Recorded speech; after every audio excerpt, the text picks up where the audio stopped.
What's up, guys? Welcome back to Avion Awesome. Figured I would show you all something. I've been kind of experimenting with my power options. As some of you may or may not know, about 2 or 3 weeks ago, I ended up buying the Predator 3500 inverter generator, the infamous Harbor Freight generator. I have it running in the background, but on top of that, I also own the solar generator, which is called the Inergy Kodiak. It's now getting quite the reputation itself for being an extremely portable, very strong, very reliable power source when all other options may not be available. So if you don't want to run gas, or you don't want to make the noise with your generator or your inverter or whatever, you can use what's called a solar generator and create some electricity for yourself. Mainly because it already has a built-in RV plug, a 30 amp RV plug. So let's take a look and see what I've got going on here. So first of all, let me hop up here into the bed and shut off the Predator.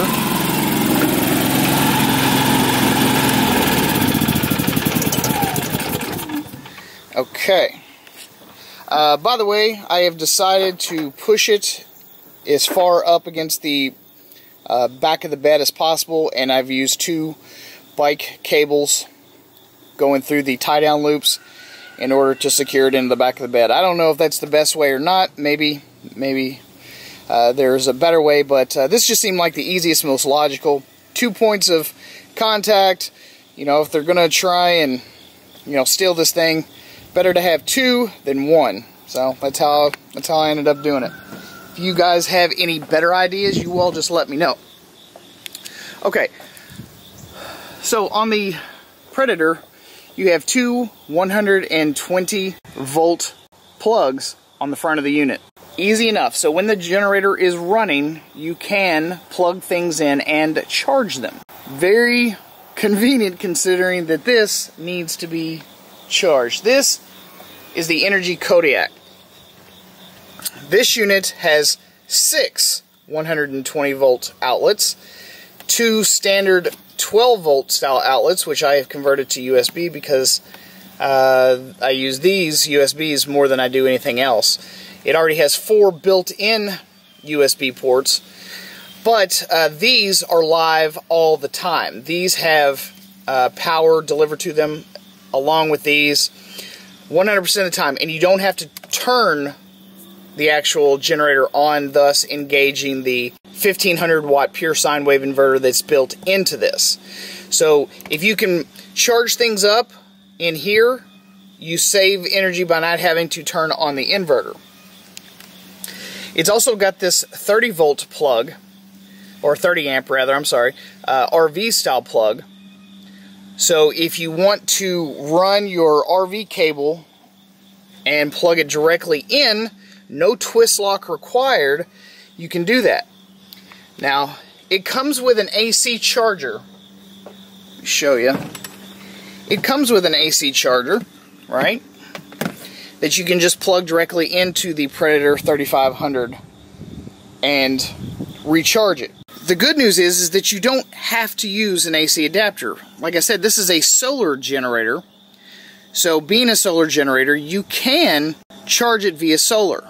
They give you a long, about 25-foot cable that plugs directly into their solar panels. I have 3 50-watt Predator solar panels.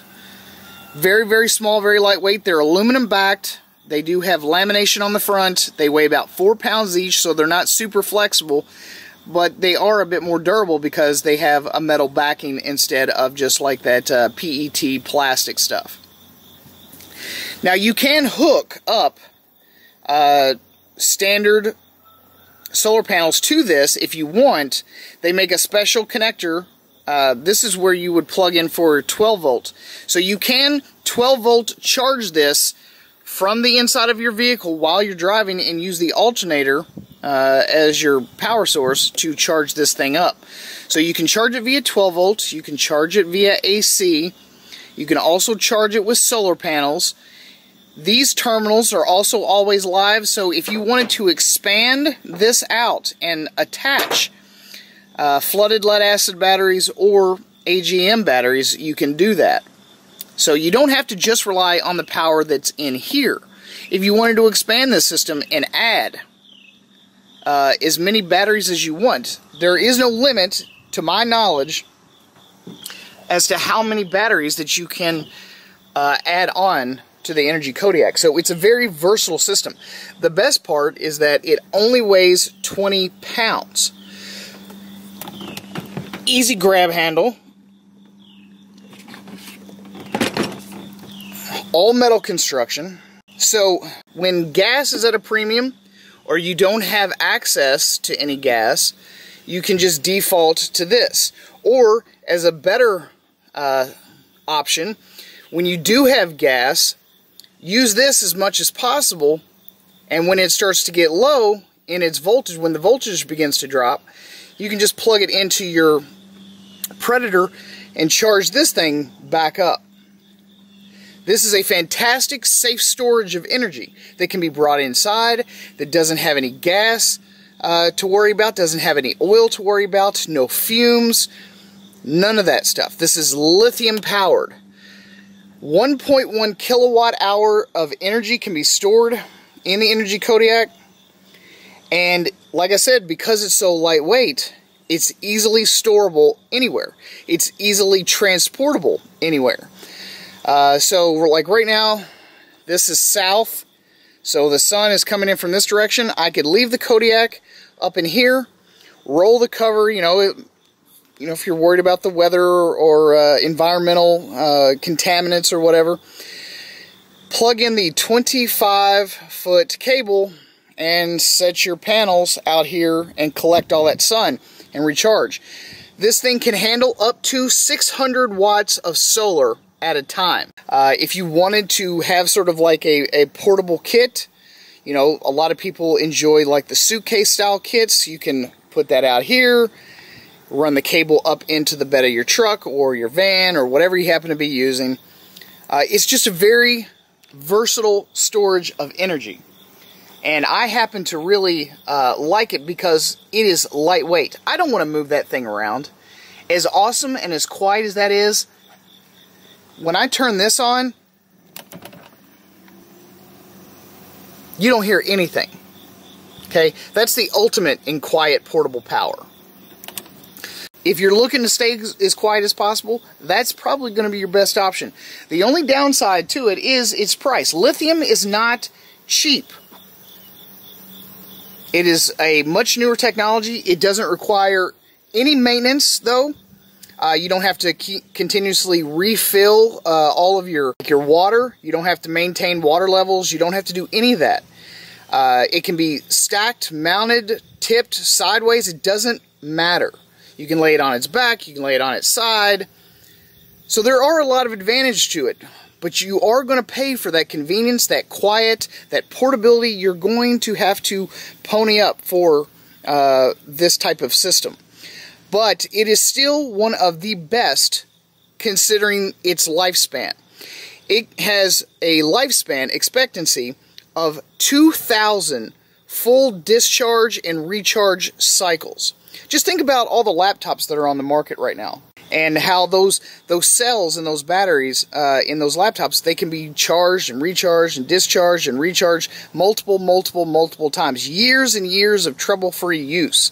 Obviously, you're not going to use this 24 hours a day, 7 days a week. I mean, you know, when there's light outside, you know, you just open up all your windows. I've got a ton of windows in this RV, right? So you just pull open your blinds and you let a bunch of natural light in. You don't have to run it all the time. Now, one of the other downsides is this is not an option for AC. So while it does store 1.1 kilowatts of energy, it is mainly used for small tasks. Keeping lights on, maybe running your microwave for a couple of minutes, you know, running your coffee maker for a couple of minutes.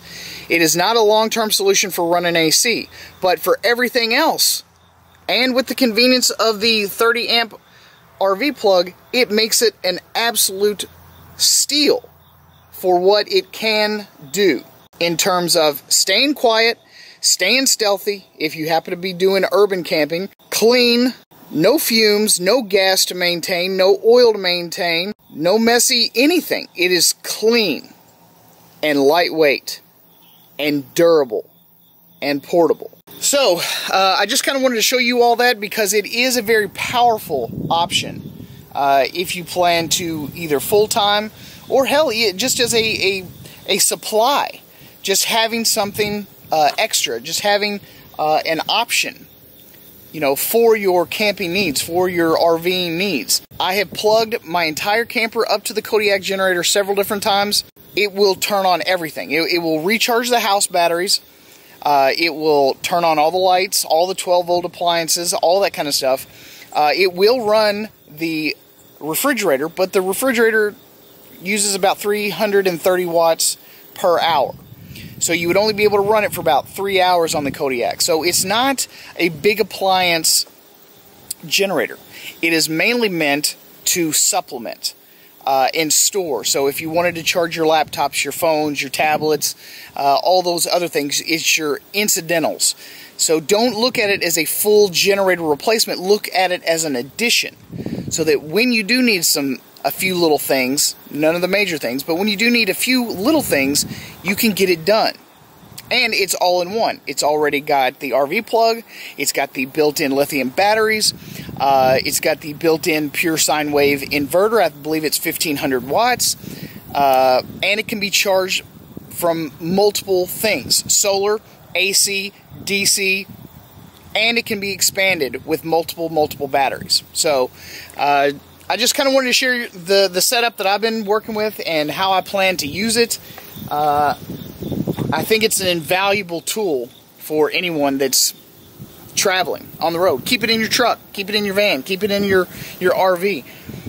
It doesn't have to, it doesn't require any maintenance. I mean, it's a very awesome system. So just wanted to share that with you guys. I hope you guys found it informational, useful, valuable. If you guys want to know anything else about the Inergy Kodiak or what it's capable of, just leave comments down below and I'll try and answer them. Maybe even make a secondary or a thirdary video about some of what it can do. So, at any rate, guys, thanks so much for hanging out with me today. I just wanted to share that with you all. And if you have any questions, leave them below. And I will see you guys again on the next one. Peace.